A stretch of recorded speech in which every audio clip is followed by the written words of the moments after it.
Sa isang maliit na baryo sa Pilipinas, isang sepulturero ang may lihim na anting-anting na kayang patayin ang mga aswang. Ngunit ng isang gabi, isang kakaibang panganib ang bumabalot sa San Roque. Isang anino na hindi basta-basta matatalo. Ano nga ba ang tunay na kapangyarihan ng anting-anting? At hanggang kailan tatagal ang laban ng liwanag at dilim? Samahan si Mara at Mang Berto sa kanilang kwento ng tapang at misteryo, na magbabago ng takbo ng buhay sa baryo para sa habang panahon. Tahimik ang gabi sa baryo ng San Roque. Tanging huni ng kuliglig at kaluskos ng mga dahon ang maririnig. Nasa gitna ng libingan si Mang Berto, isang sepulturero at kilalang antingero. May dalang itak, kandila at isang lumang sako. Suot niya ang lumang jacket na may borda ng dasal. Sa kanyang dibdib ay nakasabit ang anting-anting na yari sa buto ng uwak. Bawat hakbang niya sa damuhan ay sinasabayan ng mga alinggaw ng yapak. Mabigat ang hangin, parang may nagmamasid. Maitim ang langit, tinatakpan ng makapal na ulap ang buwan. Naglakad siya patungo sa puntod ni Aling Marta, isang matandang babae na biglang namatay noong nakaraang linggo. Sabi ng mga tao, hindi raw ito basta namatay. May nagpakitang nilalang sa gabi ng kanyang pagkamatay. May ilang kapitbahay ang nakakita ng malaking anino na may mahahabang kuko. Mabilis, mabangis at may pulang mga mata. Habang nililinis ni Mang Berto ang puntod, may narinig siyang pag-ungol. Hindi iyon tao. Parang hayop na nasusugatan. Tumigil siya. Tumahimik ang paligid. Walang hangin. Walang kuliglig. Biglang may kumaluskos sa likuran niya. Pagharap niya, may nakatayo sa lilim ng punong santol. Isang babae. Putlang-putla. Nakatitig. Hindi kumikibo. Aling Marta. Mahinang tanong ni Mang Berto. Ngunit walang sagot. Ang babae ay unti-unting lumapit. Wala itong yapak, pero naririnig niya ang pagdurog ng mga damo. Napansin ni Mang Berto ang dugong tumutulo mula sa bibig ng babae. Ang mga kuko nito ay mahaba, itim at baluktot. Ang mata ay wala ng puti. Itim lahat. Para siyang nalunod sa dilim. Inabot ni Mang Berto ang kanyang anting-anting. Mainit ito sa kanyang dibdib. Parang sinisilaban. Hinugot niya ang kanyang itak. Ibinuga ng babae ang maitim na usok mula sa bibig. Amoy bulok na karne at nasusunog na buhok. Nang umatake ang babae, mabilis na sinalubong ito ni Mang Berto. Tumama ang itak sa liig nito. Ngunit hindi duguan. Tumalsik ang maitim na likido na parang langis. Sumigaw ang nilalang. Hating ang sigaw na parang pukpok ng martilyo sa tenga. Pumipiglas ito, ngunit si Mang Berto ay patuloy sa pagdasal. Habang isinusunod ang ikalawang taga. Tumama ito sa dibdib. May umalpas na sigaw ng sanggol. Nanlambot ang katawan ng nilalang. Bumagsak. Pumuti ang balat. Unti-unting natunaw. Hanggang sa wala nang naiwan kundi abo.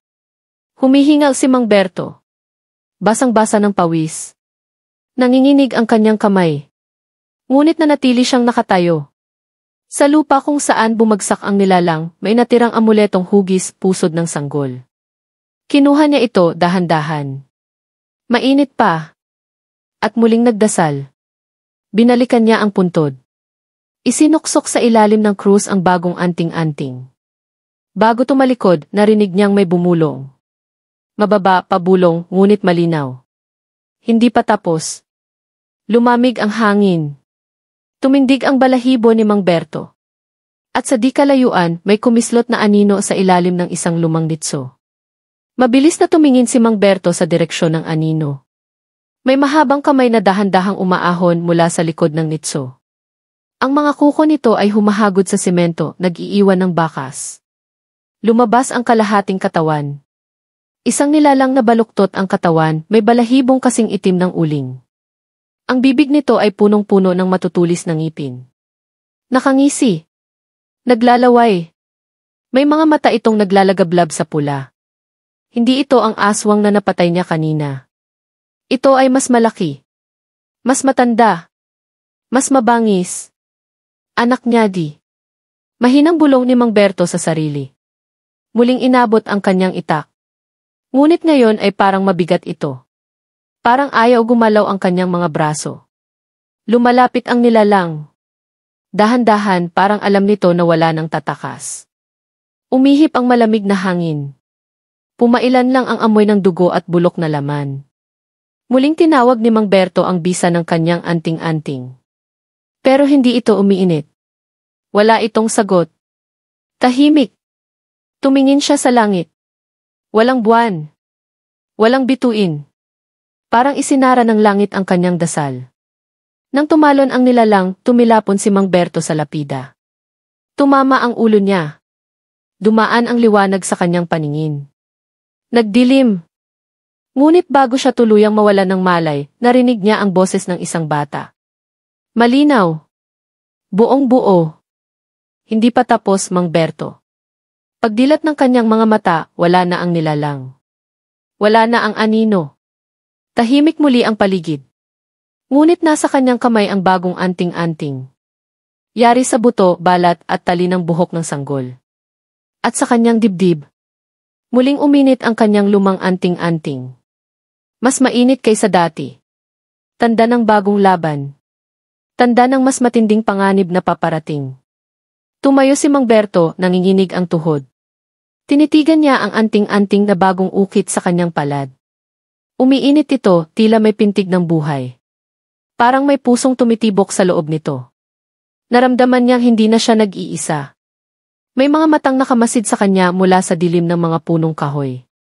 Tahimik ang paligid pero punong-puno ng bigat. Parang ang mismong lupa ay humihinga. Bawat hakbang niya palayo sa puntod ay sinasabayan ng bulong. Mga tinig na hindi niya maunawaan. Mga salitang hindi sa tao. Pagsapit niya sa gilid ng libingan, may nakita siyang simbolo na inukit sa lupa. Isang bilog na may mata sa gitna at 4 na anino sa paligid. Hindi niya ito kilala. Ngunit alam niyang babala ito. O paanyaya. Sa kanyang paglalakad pa uwi, patuloy ang pintig ng bagong anting-anting. Hindi ito nagpapahinga. Hindi ito tumitigil. At sa bawat hakbang, parang may humahaplo sa kanyang bato. Parang may sumusunod. Pagdating sa kanyang bahay, isinara niya agad ang mga bintana. Ipinasok ang mga dahon ng kamangyan sa apoy. Nagdasal. Ngunit sa gitna ng kanyang dasal, pumasok sa isip niya ang tanong. Sino ang batang nagsalita sa libingan? At bakit alam nito ang kanyang pangalan? Muling sumilip si Mang Berto sa bintana. Sa ilalim ng puno ng mangga sa tapat ng kanyang bahay, may nakatayo. Maliit. Hubad. Maputla. Ang mga mata ay walang itim. Tanging puti lamang. At sa kanyang mga kamay, hawak-hawak nito ang lumang rosaryo ni Mang Berto na nawala 1 taon na ang nakalipas. Umiti ang bata. Sabay sabing, ikaw na ang susunod. Napaatras si Mang Berto mula sa bintana. Nanlamig ang buo niyang katawan. Parang may yelong gumapang sa kanyang batok pababa sa gulugod. Hindi siya makapaniwala sa nakita. Ang batang iyon. Hindi lamang multo. May aura itong mabigat, parang pinagsamang daan-daang kaluluwa. Ang ngiti nito ay hindi ng inosente. Ito ay ng nilalang na matagal nang nabubuhay sa dilim. Inilabas niya ang isang bote ng langis na maihalo ng abo ng banahaw. Isinulat niya sa sahig ang mga lumang simbolong bigay sa kanya ng isang babailan. Umuugong ang paligid. Ang mga kandilang wala namang hangin ay kusang namamatay. Muling dumungaw si Mang Berto sa bintana. Wala na ang bata. Ngunit may iniwan itong marka sa lupa. Isang mata na may punit sa gitna, parang umiiyak ng dugo. Napaupo si Mang Berto. Hinawakan ang kanyang anting-anting. Umiinit ito, lumiliyab. Hanggang sa pumutok ang isa sa mga butil nito. At lumabas ang abo. Sa gitna ng abo, unti-unting nabuo ang anyo ng isang matandang babae. Putol ang mga binti, may pakpak ng paniki. Kilabot na nilalang sa mga alamat. Isang pinunong aswang. Hindi ka na makakatakas, Berto, bulong ng boses na mula sa kawalan. Binalikan ka na ng sumpa ng iyong ama. Napasinghap siya. Ang kanyang ama. Isang albularyong pinatay ng mga aswang nang siya ay bata pa. Ngunit may matagal na siyang nakalimutang lihim. Ang huling anting-anting na iniwan sa kanya ng ama ay hindi proteksyon. Ito ay panawagan. Isang panata. Isang kasunduang hindi niya sinasadyang tanggapin. At ngayong nabuo na ang 4 na anting-anting. Ang huling pagbabalik ay magsisimula na. Mula sa ilalim ng kanyang sahig. May malalakas na kalabog. Parang may mga kuko na kumakamot sa kahoy. 1, 2, 3. Mas marami. Muling narinig ang tinig ng bata. Ngunit ngayon ay kasama na ang daan-daang boses. Nagsasabay-sabay. Umiiyak. Tumatawa. Nag-uutos. Buksan mo ang pinto, sepulturero. Panahon na para sunduin mo ang iyong dugo. Tumindig si Mang Berto, nanginginig ang mga kamay. Hawak pa rin niya ang itak, ngunit tila ba wala na itong bigat. Parang kusa itong gumagalaw, hinihila siya papalapit sa pinto. Sa bawat hakbang, tumitindi ang ugong sa kanyang tainga. Isang masakit na tunog na parang palahaw ng sanggol na sinasakal. Dumidilim ang paligid, kahit sindi ng kandila ay hindi na nagbibigay liwanag. Paglapit niya sa pinto, bumigat ang hangin. Kahit hindi niya hawakan ang seradura, kusa itong umikot. Bumukas ang pinto, dahan-dahan. At sa labas, naroon ang bata. Hindi na ito bata. Ang katawan ay mistulang nilikha mula sa iba't ibang bahagi ng mga bangkay. Ang balat ay batik-batik, puti, maitim, hilaw. Ang mata ay wala na. Isang malalim na hukay na umaalon sa itim. Sa likod nito, may mga nilalang na unti-unting lumalabas mula sa anino. May mga pakpak, may mga buntot, may mga bunganga sa tiyan. Mga aswang na hindi pa nakita ni Mang Berto, kahit sa pinakamasamang bangungot. Ngunit ang pinakamalala ay ang mukhang lumitaw sa gitna ng karamihan. Isang mukha na hindi niya inaasahang makikita pa. Mukha ng kanyang ama. Ngunit ang mga mata nito ay malamig. Walang habag. Walang alaala. Ikaw ang huling piraso, anak. Isang dugong pinili para magsilbing sisidlan ng ating lahi. Napaatras si Mang Berto, ngunit ang kanyang mga paa ay ayaw na gumalaw. Parang may mga ugat ng punong sumibol sa kanyang talampakan. Nakapako siya sa sahig. Muling nagliyab ang anting-anting sa kanyang dibdib. Ngunit kasabay nito ang masakit na kirot sa kanyang likod. May tumutusok. May sumusulpot. Pakpak. Maitim. Mahabang balahibo. Tila isang nilalang na matagal nang natutulog sa loob niya. Ngayon nagigising. Isang malakas na sigaw ang lumabas sa kanyang bibig. Hindi sa kanya. Isa itong sigaw ng isang nilalang na galing sa ilalim ng mundo. At sa harap ng mga matang puno ng kadiliman. Isa siyang nilikhang hindi na sepulturero. Hindi na tao. Isa na siyang bahagi ng sumpang matagal na niyang iniwasan. At sa unang beses, ngumiti si Mang Berto. Isang ngiting hindi para sa kaligtasan, kundi para sa simula ng kanyang bagong anyo. At sa likod ng ngiting iyon, nagsimula ang pag-ulan ng abo mula sa langit. Maitim. Mabigat. Bawat patak ay tila nagdadala ng sigaw ng libo-libong kaluluwang isinumpa. Umulan ng abo buong gabi. Takip ang langit, para bang mismong kalangitan ay nagluluksa. Ang mga alitaptap ay naglaho. Ang mga aso sa baryo ay tahimik. Walang kahol, walang kilos. Sa bawat patak ng abo sa lupa, may tunog na tila bulong. May pangalan. Mga pangalang hindi kilala ni Mang Berto. Ngunit parang matagal na niyang narinig sa panaginip. Sa gitna ng ulap ng abo, lumapit sa kanya ang batang wala ng mata. Ngunit hindi ito naglalakad. Ito ay lumulutang. Sa paligid nila, ang mga aswang ay hindi umaatake. Sila ay lumuluhod. Parang may kinikilalang bago. Ang katawan ni Mang Berto ay unti-unting nababalot ng mga simbolo. Umuukit ang mga ito sa kanyang balat. Parang apoy na walang init. Isang marka ng bagong pagkakakilanlan. Isang anting-anting na hindi kayang alisin. Ang kanyang dating anting-anting ay pumutok sa dibdib. Nagkalat ang mga bahagi nito sa sahig. Ngunit mula sa alikabok ng lumang proteksyon, may sumibol na butil ng liwanag. Liwanag na hindi puti kundi asul. Malamig ngunit buhay. Kinuha ito ng batang nilalang. Inilagay sa loob ng kanyang dibdib. At mula roon, nagsimulang tumugtog ang tila himig ng lamay. Ang paligid ay naging parang simbahan sa ilalim ng lupa. May mga kandilang hindi nakikita. May mga bulong na may tunog ng dasal na baliktad. Lumapit ang dating mukha ng kanyang ama. Tinitigan siya sa mata. At sa unang pagkakataon, narinig niya itong magsalita ng may awa. Hindi ka nilikha para sa liwanag, anak. Ngunit ikaw ang magiging liwanag sa gitna ng kadiliman. Sa kanyang paanan, may bumukas na bitak sa lupa. Mula roon, may liwanag na pulang-pula.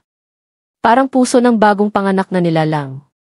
At sa gitna ng liwanag na iyon, nakita ni Mang Berto ang kanyang tunay na anyo. Hindi tao.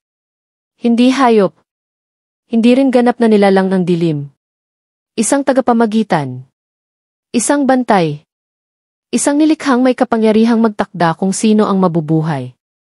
At sino ang kailangang ibalik sa lupa. Ang mga aswang ay yumuko. Ang bata ay nawala. Ang kanyang ama ay unti-unting naging abo. At si Mang Berto, nakatingala sa langit. Hinayaan ang unang abo ng bagong panahon. Mahulog sa kanyang noo. Sa baryong San Roque, nagsimulang mamatay ang mga orasan. Tumigil ang kampana ng simbahan. At sa kalaliman ng gabi, isang bagong alamat ang isinilang. Sa unang umaga matapos ang pag-ulan ng abo, tahimik ang buong baryo ng San Roque. Walang ibong naglalakad sa bubungan. Walang batang naglalaro sa lansangan. Ang hangin ay mabigat, parang may alingas-ngas ng panibagong batas na isinilang. Isa-isang lumabas ang mga tao mula sa kanilang tahanan. Tahimik. Nagkakatinginan. Walang nagsasalita. Sa gitna ng kalsada, may bakas na mga paa. Malalaki, mabigat ang pagkakadiin. At may mga marka ng kuko sa gilid. Sa harap ng simbahan, may mga kandila na nagsindi mag-isa. Ang imahe ng santo ay nakatalikod. At sa altar, may nakaupong anino. Hindi gumagalaw. Hindi humihinga. Ngunit ramdam ng lahat ang presensya nito. Malamig, mabagsik at makatarungan. Lumapit si Aling Lita, ang pinakamatandang naninirahan sa baryo. May dala siyang rosaryo at langis. Ngunit nang sumapit siya sa harapan ng anino, kusang nabitawan ang rosaryo. Nasunog ang langis sa kanyang kamay. Tinapik siya ng anino sa balikat. Isang mahina, marahan at magaan na galaw. Ngunit sapat na iyon para mapaluhod siya. Siya na ang bagong tagapamagitan. Bulong ng isa. Hindi na siya si Mang Berto. Hindi na siya tao. Mula sa likod ng anino, lumabas ang isang nilalang na may mga mata ng sanggol at katawan ng matanda. Humalik ito sa lupa. At sa sandaling iyon, naramdaman ng lahat ang pagbabago ng lupa mismo. Ang sementeryo ay naging sagrado. Ngunit hindi para sa mga santo. Ito ay naging templo ng mga anino. Ang mga bangkay ay hindi na basta naagnas. Ang mga kaluluwa ay hindi na umaalis. Sila ay nananatili. Nagmamasid. Nagbabantay. At sa bawat gabi. Sa bawat ihip ng hangin. Sa bawat pagdapo ng abo sa bubungan ng bahay. Isang paalala ang bumubulong sa tenga ng mga taga-baryo. Ang bagong panahon ay hindi ilaw ang dala. Ito ay aninong may anyong tao. At ang pangalan niya ay Berto. Tagapangalaga ng mga kaluluwang hindi na makatawid. Simula noon, hindi na muling naging karaniwan ang gabi sa San Roque. Sa bawat hating gabi, may tila kampanilyang tumutunog mula sa sementeryo. Hindi ito tunog ng metal. Parang buto na kumakatok sa kahoy. May mga taong hindi na nakakagising matapos matulog. Ngunit wala silang sugat. Walang bakas ng pilit na pagpasok. Tila payapang tinangay ng anino habang mahimbing. Ang mga kaluluwang hindi matahimik. Mga taong nagnakaw, nagsinungaling o nagtaksil sa sariling dugo. Sila ang unang kinukuha. At sa pintuan ng mga bahay nila, may iniiwang marka ng kuko. 3 guhit pababa. 1 guhit pa kanan. Ang simbahan ay hindi na basta pinupuntahan. Ang mga pari ay umalis ng walang paalam. At ang dati sagradong tubig ay naging mapait kapag inilapat sa balat. Parang sinasaway ang dating pananampalataya. Ngunit may ilan na hindi natakot. May mga kabataan na nagsimulang sumamba sa bagong tagapangalaga. Nagpapahid ng abo sa noo. Nagsusulat ng mga simbolo sa balat gamit ang uling mula sa bangkay. Isa sa kanila ay si Thomas, binatang anak ng dating sakristan mayor. Nagtayo siya ng altar sa ilalim ng bahay. Doon niya inilalagay ang mga alay, buto ng daga, balahibo ng uwak, at minsan patak ng sariling dugo. Isang gabi, dumalaw si Thomas sa libingan. Gusto niyang makita ang bagong anyo ni Mang Berto. Nagdala siya ng kandila na may hibla ng buhok ng nanay niyang pumanaw. Nagdasal siya ng salitang hindi Tagalog, hindi Latin. Parang wikang matagal nang nalimot ng mundo. Lumamig ang lupa sa ilalim ng kanyang mga paa. Mula sa hukay ng dating punong balete, may umangat na usok na asul. At sa gitna nito, lumitaw ang isang peris ng mata. Hindi tao. Hindi hayop. Mga matang puno ng karunungan at kasaysayang hindi mabigkas. Thomas, bulong ng hangin. Huwag kang mag-alay nang wala kang nauunawaan. Napaurong siya, ngunit huli na. Mula sa kanyang anino, may sumulpot na kamay. Hinawakan siya sa paa. At sa isang kisap mata, nangalahati ang kanyang katawan. Walang dugo. Walang sigaw. Parang sinipsip ng lupa ang kalahati niya. Ang natira ay nakaluhod, nakangiti.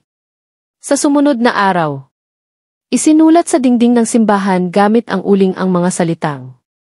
Walang kabanalan kung walang anino. At sa puso ng San Roque, ang bagong paniniwala ay unti-unting lumalaki. Isang relihiyong isinilang sa ilalim ng lupa.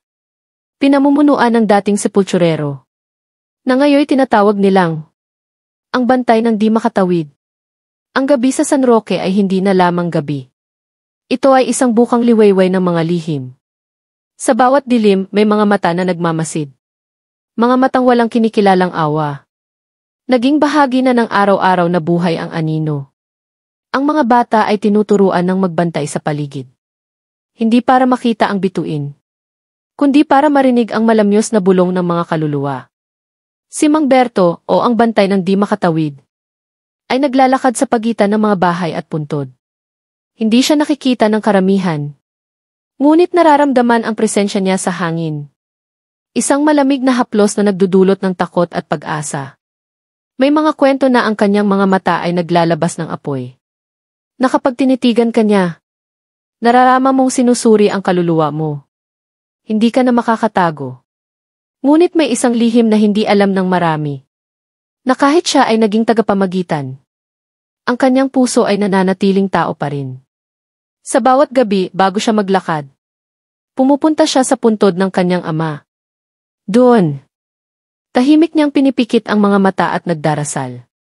Hindi para sa sarili, kundi para sa mga kaluluwang kailangan niyang bantayan. At para sa baryo ng San Roque, na sa kabila ng dilim ay patuloy na naglalakad sa pagitan ng liwanag at anino. Ngunit isang gabi, habang naglalakad si Mang Berto sa gilid ng sagradong sementeryo, narinig niya ang mga yapak na hindi galing sa tao. Mabagal, mabigat at walang humpay. Pumikit siya, at nang muling bumuka ang kanyang mga mata, isang nilalang ang nakatayo sa harap niya. Mas mataas kaysa sa tao. Balat na parang abo. At mga matang nagliliyab ng apoy. Berto, wika ng nilalang. Hindi mo maaaring harapin ang dilim ng mag-isa. Tumayo si Mang Berto. Bagamat nanginginig, hinatak niya ang kanyang anting-anting mula sa dibdib. Ang init nito ay parang apoy na nagbibigay lakas. Kung ako ang bantay ng mga kaluluwa, sagot niya. Ako rin ang magdadala ng liwanag sa dilim. Ngumiti ang nilalang. At sa isang kisap mata, nagtagpo ang kanilang mga kamay. Nagliyab ang paligid. At nagsimulang magbago ang mundo ng San Roque. Hindi na ito baryo ng mga tao lamang. Ngunit isang lugar kung saan nagtatagpo ang buhay at kamatayan. Liwanag at kadiliman. At kung saan ang isang sepulturero ay naging alamat. Hindi dahil sa takot, kundi dahil sa pag-ibig sa bayan na kanyang minahal. Sa muling pagdating ng bukang liwayway, nakita ng mga taga San Roque ang pagbabago. Hindi na nag-iisa si Mang Berto sa kanyang tungkulin. May mga nilalang mula sa liwanag at anino na kasama niya. Ang mga aswang, dati mga takot ng baryo, ngayon naging tagapangalaga rin ng balanse. Hindi na sila mga nilalang ng kasamaan lamang, kundi bahagi ng isang mas malawak na kwento. Nagkaroon ng mga gabay sa gabi, mga nilalang na nagbabantay sa bawat sulok. At sa puso ng sementeryo, nagliyab ang apoy ng bagong pag-asa. Si Mang Berto, ang sepulturero, ay hindi na lamang bantay ng mga patay. Ngunit siya rin ay tagapagdala ng liwanag sa gitna ng kadiliman. At ang baryo ng San Roque ay naging tahanan ng mga kwentong hindi matatapos. Dahil sa bawat gabi, may bagong alamat na isinisilang mula sa pagitan ng buhay at kamatayan. Sa bawat paglipas ng panahon, ang mga tao ng San Roque ay natutong makibagay. Hindi na nila tinatakasan ang dilim. Bagkus, tinanggap nila ito bilang bahagi ng kanilang pagkatao. Ang mga kwento ng aswang ay naging mga aral. Mga babala na may kalakip na pag-asa. At si Mang Berto, na ngayon itinatawag na bantay, ay patuloy na naglalakad sa pagitan ng dalawang mundo. Nagbabantay, naggagabay, at nagmamahal sa baryong kanyang tinubuan. Hanggang sa muling sumapit ang gabi, at muling magising ang mga alamat, na walang katapusan, sa puso ng San Roque. Ngunit sa likod ng mga kwento at alamat, may lihim na patuloy na bumabalot sa baryo. Isang lihim na hindi nais ipaalam sa iba. Sa ilalim ng lupa, sa pinakamalalim na puntod, nakatago ang isang bagay. Isang anting-anting na mas makapangyarihan kaysa sa lahat. Ito ang susi sa kapangyarihan ni Mang Berto. At sa kapalaran ng San Roque. Isang gabi, habang tahimik ang hangin, may isang batang babae ang pumasok sa sementeryo. May dalang maliit na kahon. Hindi niya alam na sa kanyang mga kamay, nakahawak na siya sa kinabukasan ng baryo. At sa bawat hakbang na kanyang tatahakin, magsisimula ang panibagong kabanata. Isang kwento ng tapang, katotohanan, at laban sa anino na walang hanggan. Ang batang babae na si Mara ay naglakad patungo sa lumang puntod ni Mang Berto. Niyakap niya ang kahon ng mahigpit. Parang ito ang huling pag-asa ng kanyang pamilya. Sa loob ng kahon, nandoon ang isang maliit na anting-anting na may nakaukit na mga sinaunang simbolo. Ito ang susi upang mapanatili ang balanse. Ngunit maaari ring magdala ng ganap na pagkawasak. Habang naglalakad si Mara, nararamdaman niya ang malamig na hangin na sumasalubong. Parang mga mata ng mga nilalang mula sa dilim ay sumusubaybay. Nang marating niya ang puntod, nilabas niya ang anting-anting at dahan-dahang inilagay sa lupa. Biglang sumiklab ang liwanag mula rito. At isang tunog ang umalinggaw sa buong sementeryo. Isang huni na nagmumula sa puso ng lupa. Sa sandaling iyon, nagising ang lahat ng nilalang, ng mga anino ng liwanag, at ng mga kaluluwang naglalakbay sa pagitan ng buhay at kamatayan. At si Mang Berto, ang bantay ng di makatawid, ay muling nagpakita. Handang harapin ang bagong hamon na dala ni Mara. Magkatitig sina Mang Berto at Mara sa ilalim ng malamlam na liwanag ng buwan. Ang hangin ay tila huminto sa pag-ikot. Nagbabadya ng isang malaking pagbabago. Tumango si Mang Berto, at unti-unting lumapit sa anting-anting na inilagay ni Mara. Inabot niya ito gamit ang mga kamay na puno ng marka ng panahon at laban. Ang kapangyarihan nito, wika niya, ay hindi dapat gamitin ng walang puso. Tumitig si Mara. Alam niya ang bigat ng mga salitang iyon. Ngunit alam din niyang ito ang tanging paraan upang maprotektahan ang San Roque. Habang pinapasa ni Mang Berto ang anting-anting kay Mara, naramdaman nilang parehong may bumabalot na liwanag at dilim. Isang balanse na kailangang panatilihin sa lahat ng oras. Sa kanilang mga mata, nagningning ang apoy ng bagong pag-asa. At sa puso ng baryo, isinilang ang panibagong kabanata ng kanilang kwento. Kwento ng tapang, sakripisyo, at walang katapusang laban sa pagitan ng liwanag at kadiliman. Mula sa sandaling iyon, si Mara ay naging bagong tagapangalaga ng baryo. Hindi lamang bilang isang bata, kundi bilang isang bantay ng mga lihim na nasa pagitan ng mundo. Unti-unting natutunan ni Mara ang mga sinaunang kaalaman. Mga ritual na nagbubuklod sa buhay at kamatayan. Sa tulong ni Mang Berto, natutunan niyang pakinggan ang mga bulong ng hangin. at makita ang mga aninong naglalakad sa dilim. Ngunit hindi lahat ay payapa. May mga puwersa na nais sirain ang balanse. Mga nilalang na naghahangad ng kapangyarihan. At handang gawin ang lahat upang makuha ang anting-anting. Isang gabi.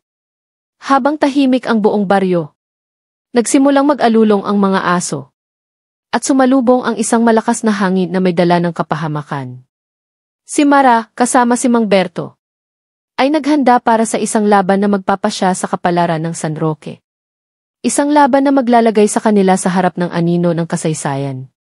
At ng mga lihim na matagal nang nakabaon sa lupa. Habang lumalalim ang gabi, nagtipon-tipon si Mara at Mang Berto sa gitna ng baryo. Ang mga tao, bagamat takot, ay nagdala ng mga ilawan at nagdasal ng tahimik. Ramdam ang bigat ng oras, parang bawat sandali ay naghahanda sa isang digmaan. Sa di kalayuan, mula sa dilim ng gubat, unti-unting sumulpot ang mga anino. Hindi mga tao, kundi mga nilalang na may anyong nagbabago. May mga mata na kumikislap sa kadiliman. At mga kuko na parang bakal. Sumigaw si Mara. Huwag kayong matakot. Ito ang ating laban. Para sa kinabukasan ng San Roque. Nag-alab ang anting-anting sa kanyang dibdib. Naglabas ng malamlam na asul na liwanag. Kasabay nito, naglabasan si Mang Berto. Hawak ang isang lumang krus na yari sa kahoy ng punong balete. Nagtagpo ang mga anino at liwanag. At nagsimula ang malakas na sigawan. Ng mga alon ng kapangyarihan na tila lumilipad sa hangin. Habang lumalaban si Mara, naramdaman niyang may tinig na bumubulong sa kanya. Isang tinig mula sa kanyang ama. At mula sa mga kaluluwang iniingatan niya. Magtiwala ka sa sarili. At sa liwanag na dala mo. Sa gitna ng kaguluhan, isang malakas na sigaw ang nag-alsa. At ang mga anino ay nagsimulang umatras. Ngunit alam ni Mara, hindi pa ito ang wakas. Ito ay simula lamang ng mas matinding laban. Isang laban na magtatakda ng tadhana ng San Roque at ng buong mundo ng mga nilalang na nasa pagitan ng buhay at kamatayan. Habang naglalaho ang mga anino, nanatili si Mara at Mang Berto sa gitna ng bakuran. Hingaang mabigat at puso'y kumakalabog. Alam nilang hindi pa tapos ang laban. May mga nilalang pa ring nagmamasid sa dilim. Naghihintay ng tamang pagkakataon. Ngunit sa mga matang nagliliyab ng tapang. Sa mga kamay na hawak ang anting-anting. Nariyan ang pag-asa.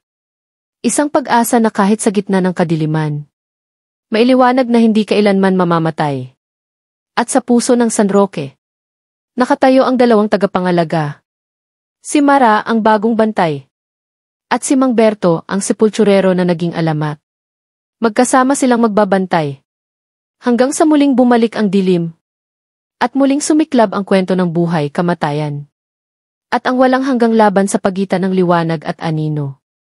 Sa paglipas ng mga araw, naging mas matatag ang samahan ng mga tao sa San Roque. Hindi na nila tinatakasan ang mga alamat. Bagkus, ginawang gabay ang mga ito sa kanilang pang-araw-araw na buhay. Si Mara ay lumaki bilang isang matapang na babae. Hindi lamang bilang tagapangalaga ng anting-anting, kundi bilang lider na nagbukas ng puso ng baryo sa tunay na kahulugan ng tapang at pagmamahal. Si Mang Berto naman ay unti-unting naglaho sa mga mata ng mga tao. Ngunit ang kanyang presensya ay ramdam pa rin sa hangin. Sa bawat bulong ng hangin, at sa bawat anino na pumapailan lang sa gabi. Ang mga kwento nila ay naging bahagi ng kultura, na ipinapasa mula sa matatanda sa mga kabataan, na nagsisiguro na ang kwento ng sepulturero at ng kanyang anting-anting ay hindi malilimutan. Isang paalala na sa likod ng dilim, may liwanag na handang lumaban. At habang umiikot ang mundo, patuloy ang buhay sa San Roque. Isang baryo na hindi natatakot sa anino, kundi tinatanggap ito bilang bahagi ng kanilang pagkatao. Ngunit kahit lumipas ang maraming taon, hindi pa rin naglalaho ang mga anino sa paligid ng San Roque. Minsan, sa mga gabi ng malakas na hangin, naririnig pa rin ang mga bulong mula sa gitna ng gubat at sementeryo. Sinasabing ang anting-anting ni Mang Berto at Mara ay naglalaman ng kapangyarihang higit pa sa kanilang pangunawa. Isang kapangyarihan na maaaring magbigay ng buhay o magdala ng kamatayan. At sa tuwing may bagong tagapangalaga na pipiliin, magaganap muli ang pagharap sa pagitan ng liwanag at dilim. Ang kwento ng sepulturero at ng kanyang anting-anting ay patuloy na buhay. Nagmumula sa puso ng San Roque. Isang alaala na sa bawat pagtatapos may panibagong simula. Ngunit sa isang madilim na gabi, may dumating na kakaibang bisita sa baryo. Isang matandang lalaki, may dalang bag na puno ng mga lumang aklat. Naglakad siya patungo sa altar ni Mara. At malalim ang tingin sa mga nakasulat sa anting-anting. Ang kwento niyo, sabi niya, ay hindi lamang kwento ng baryo. Ito ay bahagi ng mas malaking mundo. Ng isang lihim na matagal nang itinago. Naguluhan si Mara at ang mga tao ng San Roque. Ngunit alam nila na ang kanilang laban ay hindi pa tapos. At sa pagpasok ng bagong araw, nagsimula ang isang bagong kabanata na mag-uugnay sa kanilang kwento sa mas malawak na mundo, kung saan ang liwanag at dilim ay patuloy na maglalaban. Hanggang sa dulo ng panahon, ang matandang lalaki ay naglabas ng isang aklat. Ang mga pahina nito ay puno ng mga simbolo at larawan ng mga nilalang na hindi pangkaraniwan. Dito nakatala, wika niya, ang kasaysayan ng mga tagapangalaga, mga anting-anting, at ang mga lihim na kapangyarihan na kumokontrol sa balanse ng mundo. Nagtinginan si Mara at Mang Berto. Ramdam nila ang bigat ng responsibilidad na dala nila. Ngunit sa kabila nito, may apoy ng determinasyon na naglalagablab sa kanilang mga puso. Handa kaming harapin ang anumang darating, sabi ni Mara. Para sa San Roque. At para sa mundo. Ang kwento ng sepulturero at ng batang tagapagmana ay hindi lamang kwento ng baryo, kundi kwento ng buong sangkatauhan. Isang kwento ng pakikipaglaban, pag-asa, at walang hanggang liwanag sa gitna ng dilim. Ngunit sa pagtanggap ng bagong kaalaman, naramdaman ni Mara ang isang kakaibang panginginig. Parang may mga matang nakatingin sa kanya mula sa dilim ng silid. Mga matang puno ng galit at pagnanasa. Iingat ka, Mara, babala ni Mang Berto. Hindi lahat ng lihim ay dapat tuklasin ng walang paghahanda. Ngunit hindi na siya makaalis. Ang bagong kabanata ng kanilang buhay ay nagsimula na. Isang laban na hindi lang para sa baryo, kundi para sa kapalaran ng lahat ng nilalang. Lumalakad sa pagitan ng liwanag at anino. Sa puso ng San Roque, nagsimula ang isang paglalakbay na puno ng panganib. Ng mga lihim na matagal nang nakabaon sa lupa. At mga puwersang hindi pa nila lubos na nauunawaan. Sa bawat hakbang ni Mara sa madilim na silid, naririnig niya ang mga bulong ng nakaraan. Mga tinig ng mga tagapangalaga bago siya, na nagbabala at nagtuturo. Isang malamig na hangin ang dumaan. At biglang nagliwanag ang mga simbolo sa mga lumang aklat. Parang buhay na buhay ang mga ito. Nagsasayaw sa harap niya. Nagpapahiwatig ng mga misteryo na kailangang tuklasin. Ngunit sa likod ng liwanag, may aninong kumikilos. Nagbabantay sa bawat galaw niya. Handang harapin siya sa oras ng panghuli. Si Mara ay huminga ng malalim.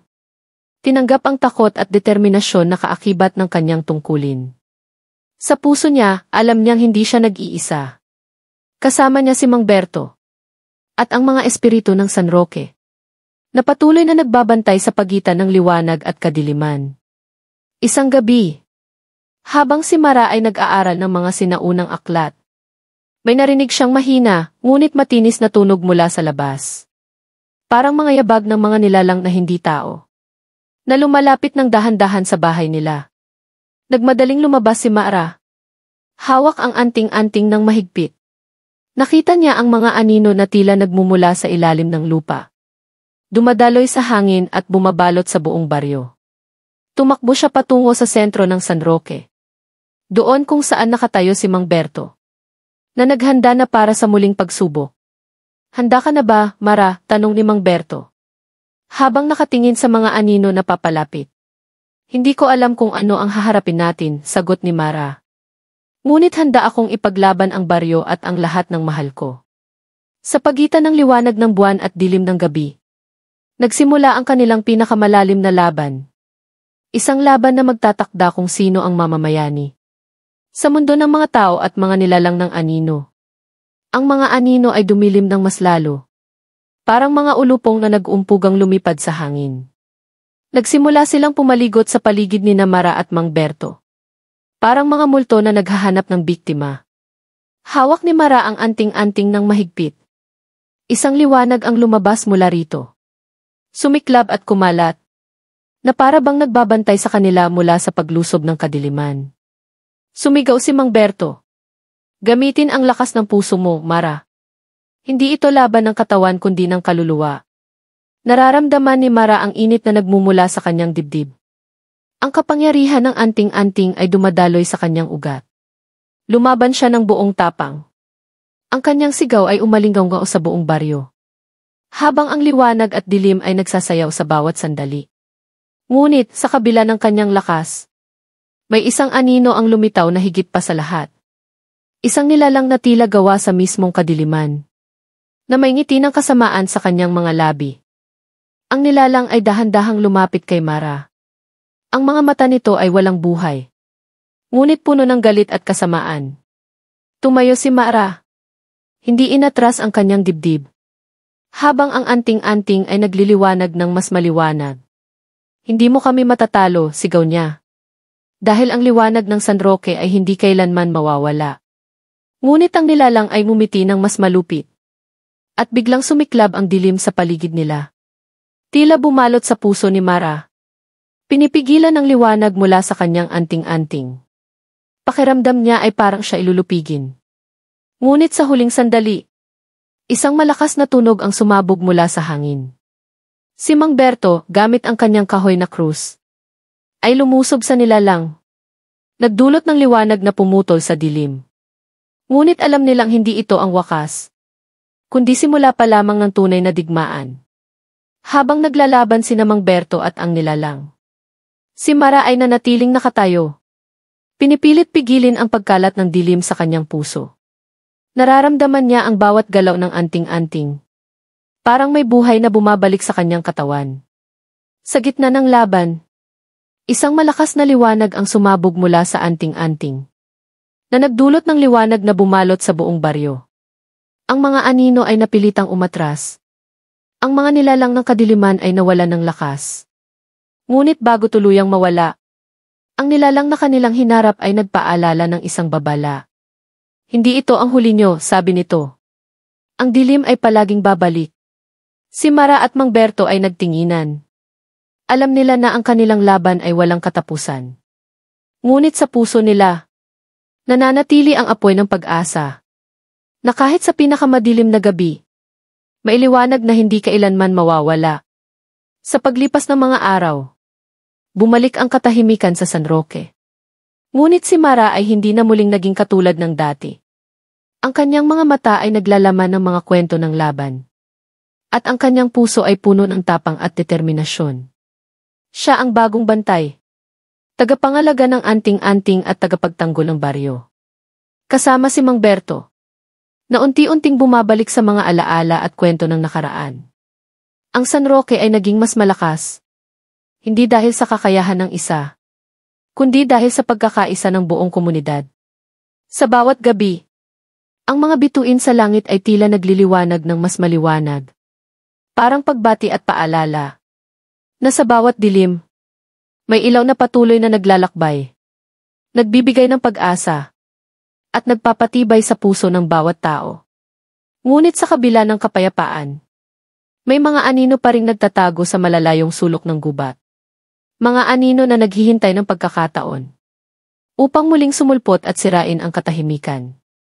Isang gabing malamig, habang si Mara ay nagbabantay sa sementeryo, narinig niya ang mga yabag na hindi dapat marinig ng tao.